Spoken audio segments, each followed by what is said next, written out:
الحمد لله الذي لا اله الا هو الواحد الاحد الصمد الذي لم يتخذ صاحبة ولا ولدا واشهد ان محمدا عبده ورسوله المجتبى وان عليا امير المؤمنين وفي المسلمين اوصيكم عباد الله بتقوى الله واحترام التعليم والادب والاحسان في هذه الايام الفاضله الخاليه قبل ان يهجم عليكم الموت الذي لا مرحب منه ولا مفر عليه. بسم الله الرحمن الرحيم. ان الله وملائكته يصلون على النبي يا ايها الذين امنوا صلوا عليه وسلموا تسليما. اللهم صل على محمد. اعوذ بالله من الشيطان الرجيم. بسم الله الرحمن الرحيم.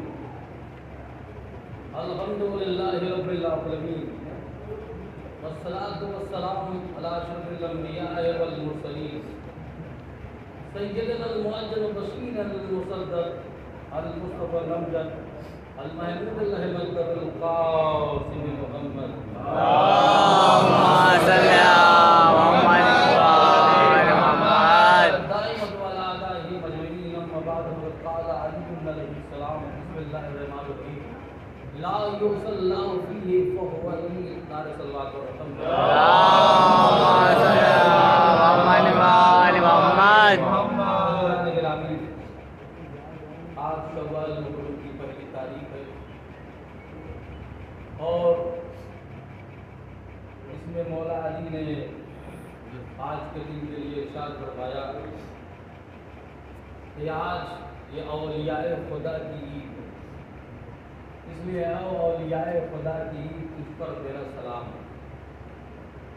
اور مولا علی نے فرمایا کہ دیکھو آج کا دن انعام کا دن، مگر یاد رکھو خداوند عالم کا انعام دنیاوی بادشاہوں کے عطا کردہ انعام جیسا نہیں ہے.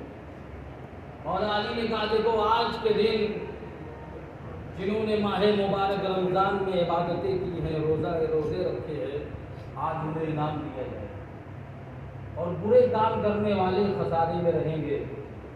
یاد رکھو صرف آج ہی کا دن عید نہیں ہے، بلکہ مولا علی فرماتے ہیں ہر وہ دن کہ جس دن خدا کی معصیت نہ ہو وہ عید کا دن ہے. آج انعام کا دن ہے، اگر انعام کن کو دیا جائے؟ ہر ایک کو انعام نہیں دیا جائے گا، بلکہ کن کو انعام دیا جائے گا؟ جنہوں نے ماہ مبارک رمضان میں روزے رکھے اور جنہوں نے شب قدر میں رات بھر شب بیداری کی اور عبادت کی، انہیں انعام دیا جائے گا. اور پھر مولا علی نے فرمایا دیکھو عید کس کے لیے ہے؟ عید بھی ہر ایک کے لیے نہیں ہے، بلکہ مولا علی فرماتے دیکھو عید اس کے لیے ہے کہ جو عذاب جہنم سے بچ گیا. یعنی ماہ مبارک رمضان میں اپنے روزے رکھے، اتنی عبادتیں کی کہ وہ عذاب جہنم سے بچ گیا. عید اس کے لیے ہے جو خدا کی ناراضگی سے بچ گیا. اس لیے اس کی عید کہاں ہو سکتی ہے کہ جس کے اوپر جہنم واجب ہو چکا ہو؟ اس کے اوپر عید کا کیا اثر ہوگا کہ جس سے خدا ناراض ہو؟ مولا علی فرماتے ہیں کہ دیکھو عید جو ہے آج انعام کا دن ہے، مگر انعام انہی لوگوں کو دیا جائے گا جن کے روزے بارگاہ پروردگار میں قبول ہو گئے ہیں.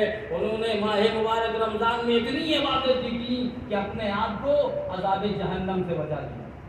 اور عزیزو اس سے بڑا انعام کیا ہو سکتا ہے کہ پروردگار اس ماہ مبارک رمضان کے روزے کے دوپہر میں ہمیں اور آپ کو عذاب جہنم سے محفوظ کر پائے.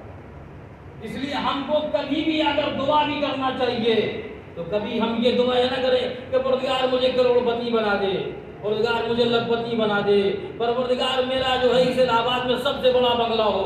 نہیں، یہ سب کی دعا کچھ نہیں. یہ سب کے جب آپ دعا کریے خود ہی بخود مل جائے گا. دعا کیا کریے؟ پروردگار مجھے عذاب جہنم سے محفوظ فرما، پروردگار مجھے جنت میں داخل فرما.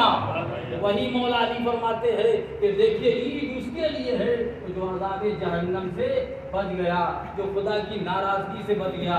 اور اس کے بعد پھر مولا علی فرماتے ہیں کہ دیکھو تمہارے گناہوں کے کفارے کا طریقہ یہ ہونا چاہیے کہ تم اس مقام کے اوپر خدا کو یاد کرو کہ جس مقام پر عام طور سے لوگ خدا کو یاد نہیں کرتے.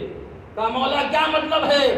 کہا دیکھو جب تم بازار میں جاؤ گے تو بازار میں اکثریت وہ ہوگی جو دنیا داری میں مصروف ہوگی، کوئی بیچنے کے لیے آمادہ تو کوئی خریدنے کے لیے آمادہ، تو اس ایسے جگہ کے اوپر ذکر الہی کرو تو اللہ تمہارے گناہوں کو معاف کر دے گا۔ عام طور سے اب وہ جو ہے، میں سب کی بات نہیں کر رہا ہوں، مگر اکثریت وہی ہے کہ بازار میں کوئی خدا کو یاد نہیں کرتا، یا مسجد میں خدا کو یاد کرتا ہے، یا امام بارگاہ میں خدا کو یاد کرتے، مگر مولا علی فرماتے ان مقامات پہ خدا کو یاد کرو کہ جن مقامات پر عام طور سے لوگ خدا کو یاد نہیں کرتے، لہٰذا جب بازار میں جاؤ تو وہاں بھی ذکر الہی کرو۔ اس طریقے سے ایک تسبیح اللہ اکبر کی پڑھو، ایک تسبیح جو ہے سبحان اللہ، ایک تسبیح الحمدللہ، ایک تسبیح جو ہے لا الہ الا اللہ کی آپ تسبیح پڑھیے، ایک تسبیح پڑھیے لا الہ الا اللہ سبحان انی کنت من الظالمین، ایک تسبیح پڑھیے استغفر اللہ ربی۔ تو پروردگار جب ایسے موقع کے اوپر آپ اللہ کو یاد کریے گا تو اللہ آپ کے گناہ کو معاف کر دے گا۔ پھر مولا علی فرماتے ہیں دیکھو عید کس کے لیے؟ عید اس کے لیے ہے جنہوں نے ماہ مبارک رمضان میں واقعی روزوں کا حق ادا کیا۔ عید ان کے لیے جنہوں نے شب قدر میں شب بیداری کی ہے، رات بھر اللہ کی عبادت کی اور اپنے گناہوں کی توبہ کیا ہے، تو اللہ غفور الرحیم ہے، اللہ ہمارے گناہوں کو معاف کرے گا۔ لیکن ہمارا حال کیا ہے؟ ہم جو ہے عید کیسے مناتے؟ دیکھیے ہمارے یہاں فقط یہی عید الفطر عید نہیں ہے، بلکہ ہمارے یہاں کئی عید ہے، عید الفطر، عید قربان، عید غدیر، عید مباہلہ۔ عید الفطر میں ہم کیا کرتے ہیں؟ عید الفطر کی نماز سے پہلے ہم فطرہ ادا کرتے ہیں، تب عید کی نماز کے لیے آتے، چونکہ عید الفطر کے خطبے میں ایک بہتر یہ بات ہے کہ فطرے کے مسائل بھی بیان ہو، لہٰذا میں فطرے کے مسائل کو پھر کچھ بیان کرنا چاہتا ہوں کہ دیکھیے عزیزان گرامی، جب تک آپ عید الفطر کا فطرہ ادا نہیں کریں گے تب تک آپ کے یہ روزے قبول نہیں ہوں گے۔ اس لیے کہ فطرہ دینے کی ایک وجہ یہ بھی ہے کہ آپ نے جو ماہ مبارک رمضان میں روزے رکھے ہیں یہ آپ کے روزے کسی فطرے کی وجہ سے قبول ہو جائیں۔ عزیزان گرامی، آیت اللہ سیستانی اپنی طرز المسائل میں لکھتے ہیں کہ عید الفطر کی رات غروب آفتاب کے وقت جو شخص بالغ ہو اور عاقل ہو اور نہ وہ فقیر ہو نہ وہ کسی کا غلام ہو، اس کو یہ چاہیے اپنا فطرہ اور اس کا فطرہ جو اس کے نام خور شمار ہوتے ہیں، یعنی جو اس کے وہاں کھانا کھانے والوں میں شمار ہوتے ہیں، ان کا فطرہ، ایک آدمی کا فطرہ ایک سا جو تقریباً 3 کلو بنتا ہے۔ اب آپ جو چیز زیادہ کھاتے ہو، چاہے گیہوں آپ زیادہ کھا رہے ہو تو آپ گیہوں کا فطرہ نکالیے، چاول آپ زیادہ کھا رہے ہیں تو چاول کا آپ زیادہ فطرہ نکالیے، آٹا کا استعمال آپ کر رہے ہیں تو آٹے کا، جو چیز آپ زیادہ کھاتے۔ فرض کیجیے ایک ایسا انسان ہے کہ شہر الہ آباد میں فرض کیجیے کہ اس کے پاس اتنے کھیت نہیں ہے گیہوں کے کہ اپنا گھر کا کوئی جو ہے گیہوں نہیں ہے، بلکہ وہ آٹا کو بازار سے خرید کے کھاتا ہے۔ تو اپنی جس قیمت کا یہ آٹا خرید کے کھاتا ہے، اب چاہے 40 روپے کا ہو یا 35 روپے کا ہو یا 42 روپے، وہ آپ خود سب بہتر ہم سے جانتے ہیں، تو جس قیمت کا آپ جو ہے آٹا کھائیں گے اسی اعتبار سے آپ کو فطرہ نکالنا ہے۔ لیکن اگر آپ گیہوں کا استعمال کر رہے ہیں تو گیہوں کو آپ کو بھی دیکھنا پڑے گا، گیہوں کس اعتبار سے آپ استعمال کر رہے ہیں، تو آپ اپنے گھر کا آپ کا گیہوں استعمال کر رہے ہیں یا خرید کے آپ کھا رہے ہیں، تو جس اعتبار سے اسی اعتبار سے آپ کو فطرہ آپ کو نکالنا ہے۔ اور فطرہ نکالنے کے بعد پھر آپ کی ذمہ داری یہ ہے، اب سوال یہ فطرہ کیا غیر شیعہ حضرات کو آپ دے سکتے؟ تو آیت اللہ سیستانی کا نے کہا نہیں، آپ غیر شیعہ حضرات کو یہ فطرہ نہیں دے سکتے، بلکہ یہ فطرہ شیعہ اثنا عشری فقراء کا حق ہے۔ اور یہ بھی یاد رکھیے گا، جب تک آپ کے محلے میں اور آپ کے علاقے میں کوئی شیعہ اثنا عشری فقراء ہے، تب تک آپ اپنا یہ فطرہ کسی دوسرے علاقے میں یا کسی دوسرے طرف نہیں بھیج سکتے۔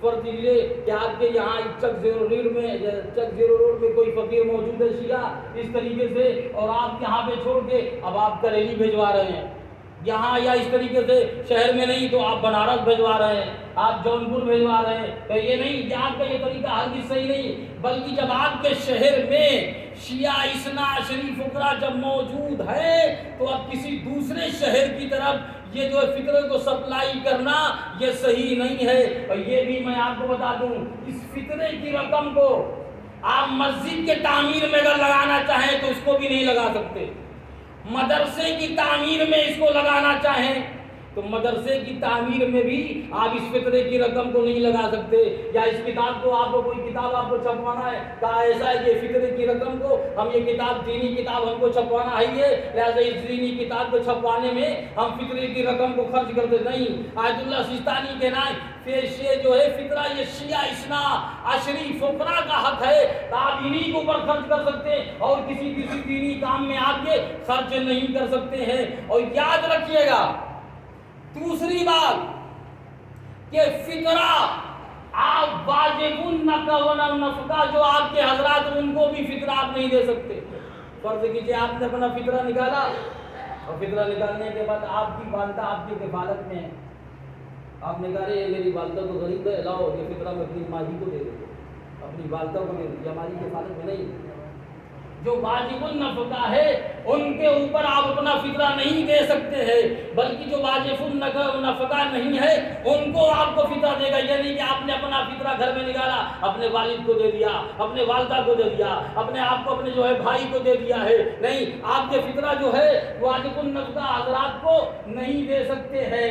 دوسری بات یہ ہے، ایک مسئلہ یہ بھی ہے کہ غیر سید یہ اپنا فطرہ سید کو نہیں دے سکتا، بلکہ غیر سید اپنا فطرہ غیر سید ہی کو دے گا، یا اسی طرح سید لیکن یہ اپنا فطرہ سید کو دے سکتا ہی ہے مگر یہ اپنا فطرہ غیر سید کو بھی دے سکتا ہے، مگر غیر سید اپنا فطرہ کبھی سید کو نہیں دے سکتا ہے۔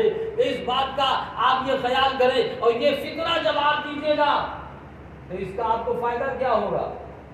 عزیزان گرامی، اس سے پہلے ایک مسئلہ اور بھی میں بتا دوں کہ دیکھیے بہت سے حضرات ہمارے ذہن میں یہ بات آتی ہے، اس میں اکثریت نہیں ہے، اس لیے کہ آپ تو پڑھی لکھے مجمع میرے سامنے بیٹھا ہوا ہے وہ سب جانتے ہیں، کچھ لوگوں کے دماغ میں یہ بات ہے کہ 29 رمضان جو آتا ہے وہ 29 رمضان کی افطاری ہم نہیں کریں گے۔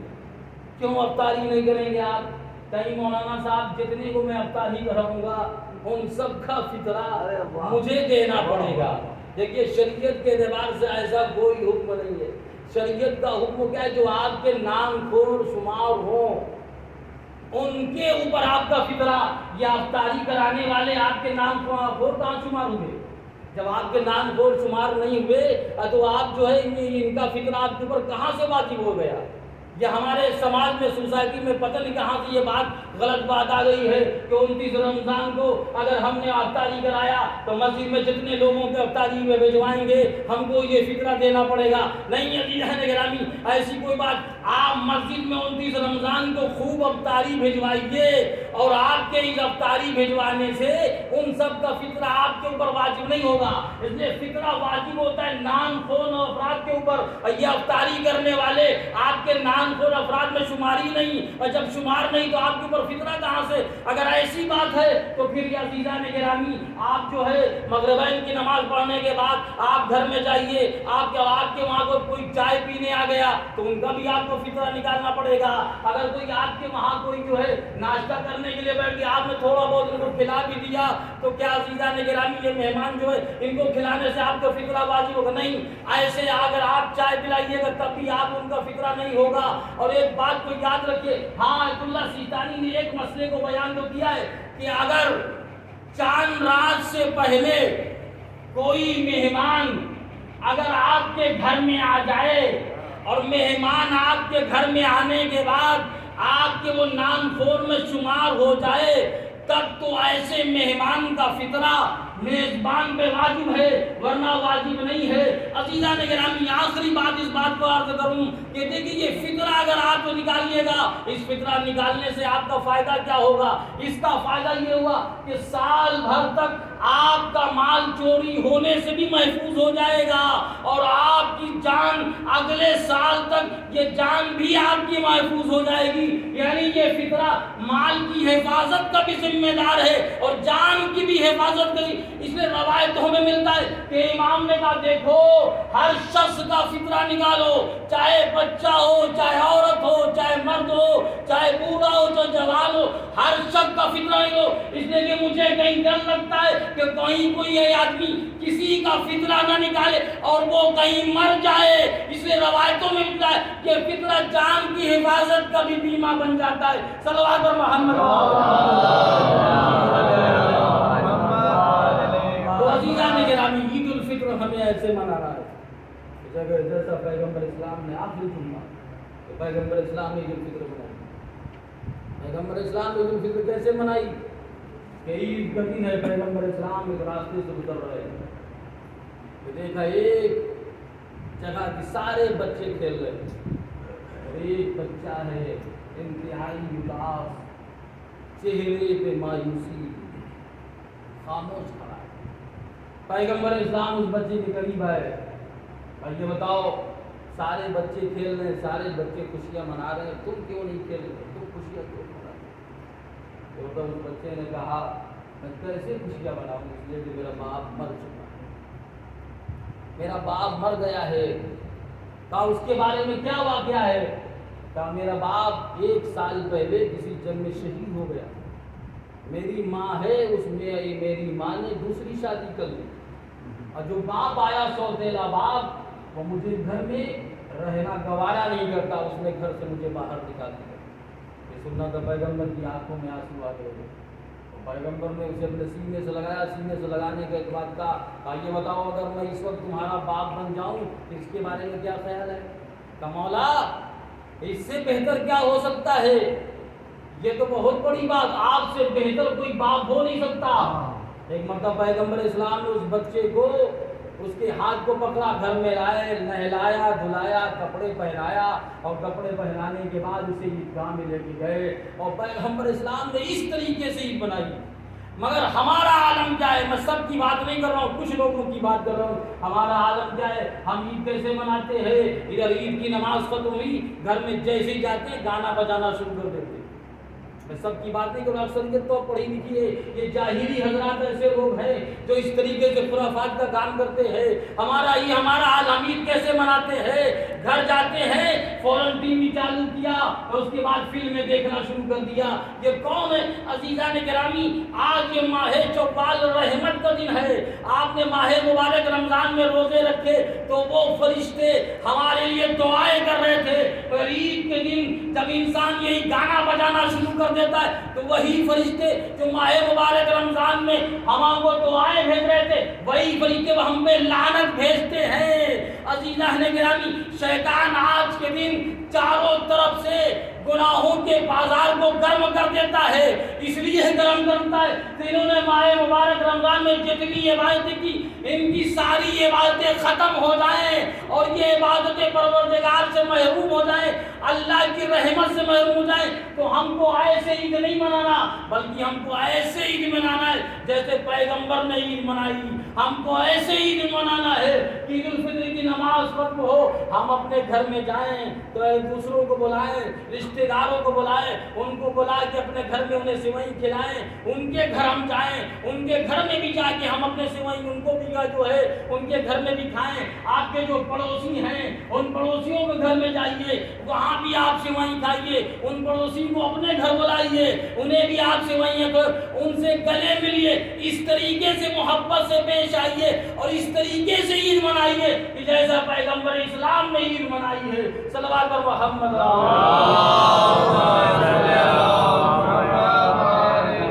اللهم صل على محمد وعلى محمد نال صلوات۔ اللهم صل على محمد وعلى اللهم صل على علي امير المؤمنين۔ اللهم صل على محمد وعلى محمد صل على فاطمة۔ اللهم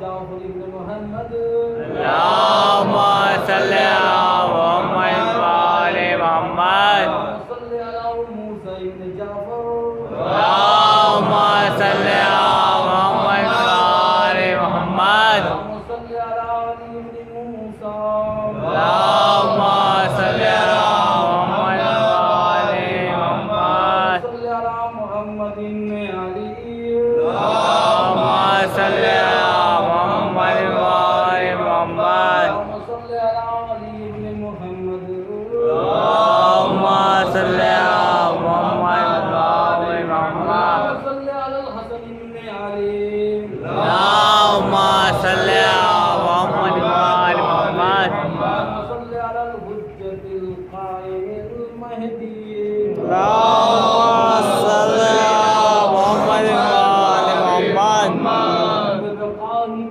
الدنيا ويغني الرزق للوراء وبجوده الأرض والسماء وبه يملأ الأرض قسطا وعدلا كما ملئت ظلما وجورا وعجل لنا اللهم ظهوره إنهم يرونه بعيدا ونراه قريبا برحمتك يا أرحم الراحمين.